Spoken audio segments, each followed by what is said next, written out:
Hi friends, ನಮಸ್ಕಾರ ಎಲ್ರಿಗೂ. ನಾನು ಸಿಂಪಲ್ ಗೃಹಿಣಿ ಇಂದು. ಇವತ್ತಿನ ವಿಡಿಯೋನ ಶುರು ಮಾಡೋಣ ವೀಕ್ಷಕರೇ. ಇವತ್ತಿನ ವಿಡಿಯೋದಲ್ಲಿ ಹೌದು, ನಾನು ಈ ಮಕ್ಕಳ ಒಂದು ಟಾಪಿಕ್ ರಿಲೇಟೆಡ್ ವಿಡಿಯೋ ಮಾಡೋಕ್ಕೆ ರೀಸನ್ ಬಂದು ನನ್ನ ಚಾನಲ್ ಸಾಕಷ್ಟು ಮಕ್ಕಳ ಟಿಪ್ಸ್ ವಿಡಿಯೋಗಳನ್ನು ಹಾಕಿದ್ದೀನಿ. ಬೇಸಿಗೆ ಆಗಿರೋದ್ರಿಂದ ಇವಾಗ ಈ ಒಂದು ವಿಡಿಯೋ ಅಗತ್ಯ ಇದೆ. ಪುಟ್ ಮಕ್ಕಳಿರೋ ತಾಯಿಯರು ನನ್ನ ವಿಡಿಯೋ ನೋಡ್ತಾರೆ ಅಂತೇಳಿ ಈ ವಿಡಿಯೋನ ಮಾಡ್ತಾ ಇದ್ದೀನಿ. ಬೇಸಿಗೆಯಲ್ಲಿ ಮಕ್ಕಳ ಕಾಳಜಿ ಕೆಲವೊಂದು ಟಿಪ್ಸನ್ನು ಇವಾಗ ನೀವು ಫಾಲೋ ಮಾಡಲೇಬೇಕು. ಸಿಕ್ಕಾಪಟ್ಟೆ ಬಿಸಿಲು, ತಾಪಮಾನ ಹೆಚ್ಚಾಗ್ತಾ ಇದೆ.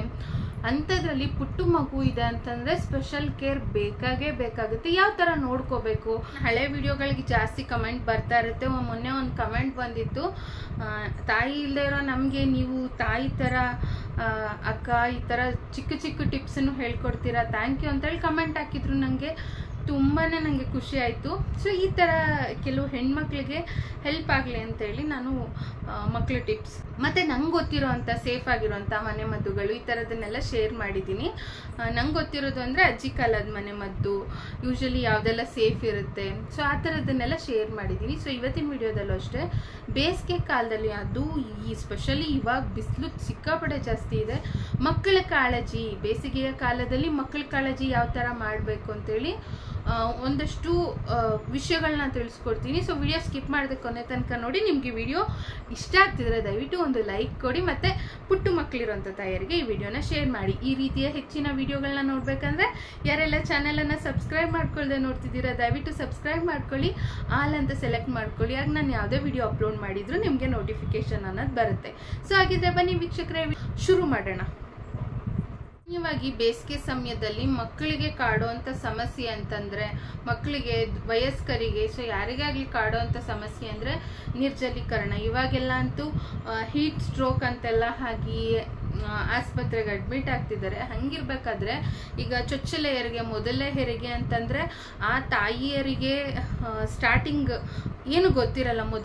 ಮೊದಲ ಹೆರಿಗೆ ಅಂತಂದಾಗ ಮನೇಲಿ ಹೇಳ್ಕೊಡೋರಿದ್ರೆ ಸರಿ ಆಗುತ್ತೆ, ಹೇಳ್ಕೊಡೋರು ಯಾರೂ ಇಲ್ಲ ಅಂತಂದಾಗ ನಿಜವಾಗ್ಲೂ ಅವ್ರಿಗೇನು ಗೊತ್ತಿರಲ್ಲ. ಮೊದಲ ಹೆರಿಗೆ ಅಂತಂದರೆ, ಎರಡನೇ ಹೆರಿಗೆ ಅಂತಂದರೆ ಮೊದಲ ಹೆರಿಗೆ ಆದ ನಂತರ ಎಕ್ಸ್ಪೀರಿಯನ್ಸ್ ಆಗಿರುತ್ತೆ, ಎರಡನೇ ಮಗುಗೆ ನೋಡ್ಕೋಬೋದು. ಆದರೆ ಮೊದಲ ಹೆರಿಗೆ ಅಂತಂದರೆ ಅವ್ರಿಗೇನು ಗೊತ್ತಿರಲ್ವಲ್ಲ. ಸೊ ಹಾಗಾಗಿ ಬೇಸಿಗೆ ಇದೆ ಅಂತಂದರೆ ನೀವು ನಿಮ್ಮ ಮಗುಗೆ ಡಿಹೈಡ್ರೇಷನ್ ಆಗದೆ ಇರೋ ಥರ ನೋಡ್ಕೋಬೇಕು. ಡಿಹೈಡ್ರೇಷನ್ ಅಂತಂದ್ರೆ ಏನು? ನಿರ್ಜಲೀಕರಣ, ದೇಹದಲ್ಲಿ ನೀರಿನ ಅಂಶ ಕಡಿಮೆ ಆಗೋದು. ಅವಾಗ ಏನಾಗುತ್ತೆ, ವಿಪರೀತವಾದ ಆಯಾಸ ಆಗೋದು, ಮಗುಗೆ ತುಟಿ ಒಣಗೋದು. ತುಟಿ ಒಣಗ್ತಾ ಇದೆ ಅಂತಂದ್ರೆ ಮಗುಗೆ ಡಿಹೈಡ್ರೇಷನ್ ಆಗಿದೆ ಅಂತೇಳಿ ಅರ್ಥ. ನೀವು ಅದನ್ನು ತಿಳ್ಕೋಬೇಕು. ಮತ್ತೆ ಸಿಕ್ಕಾಪಟ್ಟೆ ಅಳೋದು, ಆಯಾಸದಿಂದ ಚಂಡಿ ಮಾಡೋದು, ಈ ಥರ ಎಲ್ಲ ಆಗುತ್ತೆ. ಇದನ್ನೆಲ್ಲ ತಡೆಗಟ್ಟಬೇಕು ಅಂತಂದರೆ ಮಗುಗೆ ನಿರ್ಜಲೀಕರಣ ಆಗದೆ ಇರೋ ಥರ ನೋಡ್ಕೋಬೇಕು. ಏನು ಮಾಡಬೇಕು ಅದಕ್ಕೆ? ಏನೂ ಇಲ್ಲ, ನೀವು 2 ರಿಂದ 1 ಗಂಟೆ 2 ಗಂಟೆ ಸೊ ಹೀಗೆ ಅಂತರದಲ್ಲಿ ಆಗಾಗ ಮಗುಗೆ ಚೆನ್ನಾಗಿ ಎದೆ ಹಾಲನ್ನು ಕುಡಿಸ್ಬೇಕು. ತಾಯಿ ಎದೆ ಹಾಲಿನಲ್ಲಿ 70% ನೀರಿನಂಶ ಇರೋದ್ರಿಂದ ಮಗುಗೆ ಡಿಹೈಡ್ರೇಷನ್ ಆಗೋದನ್ನ ತಪ್ಪಿಸ್ಬೋದು. ಅದಕ್ಕೆ ಹೇಳಿರೋದು ತಾಯಿ ಹಾಲು ಅಮೃತ ಸಮಾನ ಅಂತ ಹೇಳಿ. ಸೊ ಈ ಟಿಪ್ಪನ್ನು ತಪ್ಪದೇ ಫಾಲೋ ಮಾಡಿ. 2 ರಿಂದ 1 ಗಂಟೆ ಒಳಗೆ ಆಗಾಗ ಮಗುಗೆ ಹಾಲನ್ನು ಕುಡಿಸ್ತಾ ಇರಿ. ಚೆನ್ನಾಗಿ ಹಾಲು ಕುಡಿದ್ರೆ ದೇಹ ನಿರ್ಜಲೀಕರಣಗೊಳ್ಳೋದ್ರಿಂದ ಮಗುವನ್ನು ಕಾಪಾಡಿಕೊಳ್ಬಹುದು. ಮತ್ತು ಅದ್ರ ಜೊತೆಗೆ ಕೇವಲ ಹಾಲು ಕುಡಿಸೋದಷ್ಟೇ ಅಲ್ಲ ವೀಕ್ಷಕರೇ, ತುಂಬಾ ಇಂಪಾರ್ಟೆಂಟ್ ಬರ್ಪಿಂಗ್ ಅಂದರೆ ಮಗುಗೆ ತೇಗಿಸಿ ಮಲಗಿಸೋದು. ತೇಗಿಸೋದ್ರಿಂದ ಏನೆಲ್ಲ ಬೆನಿಫಿಟ್ಸ್ ಇದೆ ಗೊತ್ತಾ? ಮಗುಗೆ ತೇಗಿಸ್ಲೇಬೇಕು, ಯಾವುದೇ ಕಾರಣಕ್ಕೂ ಅದನ್ನು ಸ್ಕಿಪ್ ಮಾಡಬೇಡಿ. ಅದ್ರ ಬಗ್ಗೆನೇ ಒಂದು ಟಾಪಿಕ್ ವಿಡಿಯೋ ಮಾಡಿ ಅಂತ ನೀವು ಕೇಳಿದ್ರೆ ಖಂಡಿತ ಶೇರ್ ಮಾಡ್ತೀನಿ. ಸೊ ಯಾವ ಥರ ಏನು ಅಂಥೇಳಿ ತುಂಬಾ ಇಂಪಾರ್ಟೆಂಟ್ ಅದು. ಹಾಲು ಕುಡಿಸಿದ ಯಾವಾಗಲೇ ಹಾಲು ಕುಡಿಸಿ ತೇಗಿಸಿ ಮಲಗಿಸೋದನ್ನು ಮರೆಯೋಕ್ಕೆ ಹೋಗಬೇಡಿ, ಸರಿನಾ? 6 ತಿಂಗಳವರೆಗೂ ಕೂಡ ಮಗುವಿಗೆ 6 ತಿಂಗಳವರೆಗೂ ಕೂಡ ತಾಯಿ ಎದೆ ಹಾಲು ಮಾತ್ರ ಕೊಡಬೇಕು. ಸೊ ಅದೇ ಸೇಫು. ಸಾಲಿಡ್ ಫುಡ್ಸ್ನೆಲ್ಲ 6 ತಿಂಗಳ ಒಳಗೆ ತಿನ್ಸಕ್ಕೆ ಹೋಗಬೇಡಿ. ಕೆಲವು ಮಕ್ಳಿಗೆ ಮಂದ ಆಗೋದು, ಡೈರಿ ಆಗೋದು, ನಾನಾ ರೀತಿಯ ಪ್ರಾಬ್ಲಮ್ಸ್ ಆಗುತ್ತೆ. ತಾಯಿ ಎದೆ ಹಾಲು ಒಂದೇ ಸಾಕು 6 ತಿಂಗಳವರೆಗೂ ಮಗುಗೆ. ಬೇಸಿಗೆ ಓಕೆ, ಚೆನ್ನಾಗಿ ಎದೆ ಹಾಲನ್ನೆಲ್ಲ ಕುಡಿಸ್ತೀರಿ 6 ತಿಂಗಳು ಒಳಗಿನ ಮಕ್ಕಳಿಗಾದ್ರೆ. 6 ತಿಂಗಳು ಮೇಲ್ಪಟ್ಟ ಮಕ್ಕಳಿಗೆ ಸಾಲಿಡ್ ಫುಡ್ಸನ್ನು ಕೊಡ್ತೀರಿ. ಅದ್ರ ಜೊತೆಗೆ ಚೆನ್ನಾಗಿ ಎದೆ ಹಾಲನ್ನೇ ಕುಡಿಸಿ. ವರ್ಷದ ಮೇಲೆ ಆಗಿದೆ ಮಕ್ಕಳಿಗೆ, ಒಂದು ಸ್ವಲ್ಪ ದೊಡ್ಡವರಾಗಿದ್ದಾರೆ ನಮ್ಮ ಮಕ್ಕಳು ಅಂತಂದರೆ ಅವ್ರಿಗೆ ಚೆನ್ನಾಗಿ ನೀರಿನ ಅಂಶ ಇರೋವಂಥ ಆಹಾರಗಳನ್ನು, ಹಣ್ಣಿನ ರಸಗಳನ್ನು ಚೆನ್ನಾಗಿ ಕೊಡಿ. ನೀರಿನ ಅಂಶ ಇರೋವಂಥ ಫುಡ್ಸನ್ನು ಚೆನ್ನಾಗಿ ಕೊಡಿ. ಸೊ ಇದರಿಂದ ಆಗಾಗ ನೀರನ್ನು ಕೊಡ್ತಾ ಇರಿ ಮಕ್ಕಳಿಗೆ. ಇದರಿಂದ ನಿರ್ಜಲೀಕರಣವನ್ನು, ದೇಹ ಡಿಹೈಡ್ರೇಷನ್ ಆಗೋದನ್ನು ತಪ್ಪಿಸ್ಬೋದು. ಈಗ ನೆಕ್ಸ್ಟ್ ಟಿಪ್ ನೋಡೋಣ ಬನ್ನಿ ವೀಕ್ಷಕರೇ, ಈ ಸಮ್ಮರ್ ಬೇಸಿಗೆಯಲ್ಲಿ ಮಕ್ಕಳಿಗೆ ಆದಷ್ಟು ಕಂಫರ್ಟ್ ಆಗಿರುವಂಥ ತೆಳುವಾಗಿರುವಂಥ ಕಾಟನ್ ಬಟ್ಟೆಗಳನ್ನು ಹಾಕಿ. ಇದು ಸ್ಕಿನ್ ಫ್ರೆಂಡ್ಲಿ ಕೂಡ ಆಗಿರುತ್ತೆ ಮತ್ತು ಮಗುಗೂ ಕೂಡ ಒಂದು ರೀತಿ ಕಸಿ ಬಿಸಿ ಆಗೋದಿಲ್ಲ. ತಾಪಮಾನಕ್ಕೆ ಅನುಗುಣವಾಗಿ ಕಾಟನ್ ಬಟ್ಟೆಗಳನ್ನೇ ಧರಿಸ್ಬೇಕು. ಮತ್ತು ಮಗು ಬೆಚ್ಚಗಿಡಬೇಕು ಅಂತೇಳಿ 2-3 ಹೊತ್ತಿಗೆ ಬೆಡ್ಶೀಟ್ಸ್ನ ಅಂದರೆ ಬಟ್ಟೆಗಳನ್ನು ಒದಿಸೋ ಬದಲು 1 ಲೇಯರ್ ಅಥವಾ 2 ಲೇಯರ್ ಕಾಟನ್ ಬಟ್ಟೆಗಳನ್ನೇ ಒದಿಸಿ. ಆಲ್ರೆಡಿ ಟೆಂಪ್ರೇಚರ್ ಜಾಸ್ತಿ ಇರೋದ್ರಿಂದ ನೀವು ಇನ್ನಷ್ಟು ಬಿಸಿ ಮಾಡಿ ಅಂದರೆ ಬೆಡ್ಶೀಟ್ಸ್ನೆಲ್ಲ ಹಾಕಿ ಮಲಗಿಸ್ಬೇಡಿ. ಸೊ ಮಗು ಸಿಕ್ಕಾಪಟ್ಟೆ ಮಗು, ಯಾಕಂದರೆ ಮಕ್ಕಳಿಗೆ ಮಾತು ಬರಲ್ಲ ಅಲ್ವಾ, ಮಗು ಕಷ್ಟ ಆಗ್ತಾ ಇರುತ್ತೆ. ಸೊ ನಾವೇ ಅರ್ಥ ಮಾಡ್ಕೋಬೇಕಾಗತ್ತೆ ಈ ರೀತಿಯ ಸೂಕ್ಷ್ಮ ವಿಚಾರಗಳನ್ನ. ತುಂಬ ಈಗ ವಿಂಟರ್ ಟೈಮಲ್ಲಾದರೆ ಸರಿ ಆ ಥರ ಬೆಚ್ಚಗೆ ಜಾಸ್ತಿ ಹೊದಿಕೆಗಳನ್ನು ಒದಿಸೋದು. ಬಟ್ ಆದರೆ ಬೇಸಿಗೆ ಆಗಿರೋದ್ರಿಂದ, ತಾಪಮಾನ ಹೆಚ್ಚಾಗಿರೋದ್ರಿಂದ ನೀವು ಜಾಸ್ತಿ ಲೇಯರ್ ಹೊದಿಕೆಗಳನ್ನು ಒದ್ಸಕ್ಕೆ ಹೋಗಬೇಡಿ. 1 ಅಥವಾ 2 ಲೇಯರ್, 1 ಲೇಯರ್ ಆದರೂ ಕೂಡ ಸಾಕು. ನೆಕ್ಸ್ಟ್ ಪಾಯಿಂಟ್ ಬಂತು ಮಗುವಿನ ಸ್ನಾನ. ಹೌದು, ಬೇಸಿಗೆ ಕಾಲದಲ್ಲಿ ಅಂತಲ್ಲ, ಯಾವಾಗಲೂ ಕೂಡ ಮಗುವಿನ ಸ್ನಾನಕ್ಕೆ ತುಂಬಾ ಮಹತ್ವವನ್ನು ನೀಡಲಾಗುತ್ತೆ. ಯಾಕಂದರೆ ಎಣ್ಣೆ ಸ್ನಾನ ಮಾಡಿಸೋದು, ಸೊ ಅದೆಲ್ಲ ಎಳೆ ಮಕ್ಕಳಿಗೆ ಆ ಕೇರ್ ಬಗ್ಗೆ ಹೇಳಬೇಕಾ, ನಾವು ಎಷ್ಟು ಚೆನ್ನಾಗಿ ಕಾಳಜಿ ಮಾಡ್ತೀವಿ ಅಷ್ಟು ಚೆನ್ನಾಗಿ ಮಕ್ಕಳು ಬೆಳೀತಾರೆ. ಸೊ ಮಗುವಿನ ಸ್ನಾನದ ವಿಚಾರದಲ್ಲಿ, ಆ ನೀರಿನ ವಿಚಾರಕ್ಕೆ ಅಂತೇಳಿ ಬಂದಾಗ ಸಾಧ್ಯ ಆದಷ್ಟು ವಿಪರೀತ ಬಿಸಿಲಿರೋದ್ರಿಂದ ಜಾಸ್ತಿ ವಿಪರೀತ ಸುಡೋ ನೀರನ್ನು ಮಗುಗೆ ಸ್ನಾನ ಮಾಡ್ಸೋಕೆ ಹೋಗಬೇಡಿ.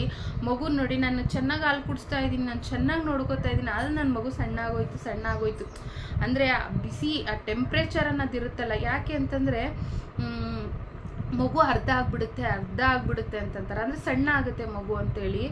ಸೊ ನೀವು ತುಂಬ ಸುಡೋ ಮತ್ತು ಸುಡೋ ನೀರನ್ನು ಸ್ನಾನ ಮಾಡಿಸೋ ಅಗತ್ಯ ಇಲ್ಲ ಮಗುಗೆ. ತುಂಬ ಬಿಸಿ ಇರೋವಂಥದ್ದು, ಸಾಧ್ಯ ಆದಷ್ಟು ಬೆಚ್ಚಗೆ, ಅಂದರೆ ತುಂಬ ತಣ್ಣಕ್ಕಿರೋ ನೀರು ಬೇಡ, ಒಂದು ಸ್ವಲ್ಪ ಉಗುರು ಬೆಚ್ಚಗೆ ಅಂತ ಹೇಳ್ತಾರಲ್ಲ, ಸೊ ಆ ಥರ ನೀರಲ್ಲೇ ಸ್ನಾನನ ಮಾಡಿಸಿ ಮಗುಗೆ.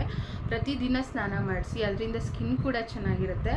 ಮತ್ತು ಮಗು ಸ್ಕಿನ್ ಕೇರ್ ಬಗ್ಗೆ ಹೇಳ್ಬೇಕಂದ್ರೆ, ಜಾಸ್ತಿ ಈ ಟೈಮಲ್ಲಿ ಲೋಷನ್ಗಿಂತ ಸ್ವಲ್ಪ ಸೇಫ್ ಆಗಿರೋಂಥ ಪೌಡರ್ನ ಹಾಕೋದ್ರಿಂದ ಸೆಕೆ ಗುಳ್ಳೆ ಆಗಿಬಿಟ್ಟಿದೆ ಅಕ್ಕ ನಮ್ಮ ಮಗುಗೆ ಅಂತೇಳಿ ಕಮೆಂಟ್ ಮಾಡ್ತೀರಾ. ಏನು ಬೇಡ, ನೀವು ಮಗುಗೆ ಬಳಸೋವಂಥ ಪೌಡರ್ನ ಹಚ್ಚಿ ಆ ಜಾಗಕ್ಕೆ, ಮತ್ತು ಕಾಟನ್ ಬಟ್ಟೆಗಳನ್ನು ಹಾಕಿ ತಾನಾಗೆ 1 ದಿನ 2 ದಿನಕ್ಕೆಲ್ಲ ಅದೆಲ್ಲ ಸರಿ ಆಗಿಬಿಡುತ್ತೆ. ಸೊ ತುಂಬ ಸುಡು ನೀರಲ್ಲಿ ಸ್ನಾನ ಮಾಡ್ಸೋಕೆ ಹೋಗಬೇಡಿ ಬೇಸಿಗೆ ಸಮಯದಲ್ಲಿ. ಸೊ ಅದ್ರ ಜೊತೆಗೆ ನೆಕ್ಸ್ಟ್ ಟಿಪ್ ಏನು ಅಂತಂದರೆ, ಮಗುನ ಪದೇ ಎತ್ಕೊಳ್ಳೋದು. ಆದಷ್ಟು ಮಗುಗೆ ಕಂಫರ್ಟಾಗಿ ನೋಡ್ಕೊಳ್ಳಿ. ಬೇಸಿಗೆ ಇರೋದ್ರಿಂದ ನೀವು ಮಗುನ ಪದೇ ಎತ್ಕೊಂಡು ಅದಕ್ಕೂ ಒಂದು ರೀತಿ ಕಸಿ ಬಿಸಿ, ಸ್ವಲ್ಪ ನನ್ನನ್ನು ಫ್ರೀಯಾಗಿ ಬಿಟ್ರೆ ಸಾಕಪ್ಪ ಅಂತೇಳಿ, ಯಾಕಂದರೆ ಮಾತು ಬರಲ್ವಲ್ಲ, ಇರುತ್ತೆ ಒಂಥರ ಇರಿಟೇಷನ್ ಆಗೋದು, ಸೊ ಈ ಥರನೂ ಕೂಡ ಆಗುತ್ತೆ ಕೆಲವೊಮ್ಮೆ. ಆದಷ್ಟು ಮಗು ಕಂಫರ್ಟಾಗಿ ಆರಾಮಾಗಿ ಬೆಳೀಲಿ. ಸೊ ನೀವು ಕೆಲವರು ಅಂತಾರೆ, ನೀವು ಎತ್ಕೊಂಡು ಚೆನ್ನಾಗಿ ರೂಢಿ ಮಾಡಿಬಿಟ್ಟಿದ್ದಾರೆ, ಈ ಮಗುಗೆ ಯಾವಾಗಲೂ ಎತ್ಕೊಂಡೇ ಇರಬೇಕು ಅಂತೇಳಿ ಅಂತಾರೆ ನೋಡಿ. ಆಮೇಲೆ ಅಮ್ಮನಿಗೆ ಕೆಲಸ ಮಾಡ್ಕೊಳ್ಳೋಕೆ ಕಷ್ಟ ಆಗುತ್ತೆ, ಕೆಲಸ ಮಾಡೋದನ್ನ ಬಿಟ್ಟು ಮಗುನ ಎತ್ಕೊಂಡೇ ಇರಬೇಕಾಗುತ್ತೆ ಅಂತೇಳಿ. ಹಾಗೆ ಆದಷ್ಟು ಮಗುನ ಆರಾಮಾಗಿ ಮಲಗೋದಕ್ಕೆ, ಸೊ ತಾನಾಗಿ ಬಿಡಿ ಆಟ ಆಡೋದಕ್ಕೆ. ಜಾಸ್ತಿ ಎತ್ಕೊಂಡು ಆ ಬೇಸಿಗೆ ಟೈಮಲ್ಲಿ ಮಗುಗೂ ಕೂಡ ಡಿಸ್ಕಂಫರ್ಟ್ ಆಗುತ್ತೆ. ಸೊ ಎತ್ಕೊಂಡು ಮಗು ಅರ್ಧ ಆಗೋಯ್ತು ಅಂತಲೂ ಕೂಡ ಅಂತಾರೆ. ಸೊ ಹಾಗಾಗಿ ಆದಷ್ಟು ಕಂಫರ್ಟ್ ಆಗಿರೋ ಥರ ಮಗುನ ನೋಡ್ಕೊಳ್ಳಿ. ಸೊ ಇದು ಕೂಡ ಒಂದು ಟಿಪ್. ವೀಕ್ಷಕರೇ, ಇವತ್ತಿನ ವಿಡಿಯೋದಲ್ಲಿ ಬೇಸಿಗೆಯ ಒಂದು ಸಮಯದಲ್ಲಿ ಮಕ್ಕಳ ಸಲುವಾಗಿ ಯಾವ ರೀತಿ ಕಾಳಜಿ ಮಾಡಬೇಕು, ಪುಟ್ಟು ಮಗು ಇರೋಂಥ ತಾಯರಿಗೆ ಕೆಲವೊಂದು ಸಿಂಪಲ್ ಟಿಪ್ಸ್ಗಳನ್ನು ಶೇರ್ ಮಾಡಿದ್ದೀನಿ.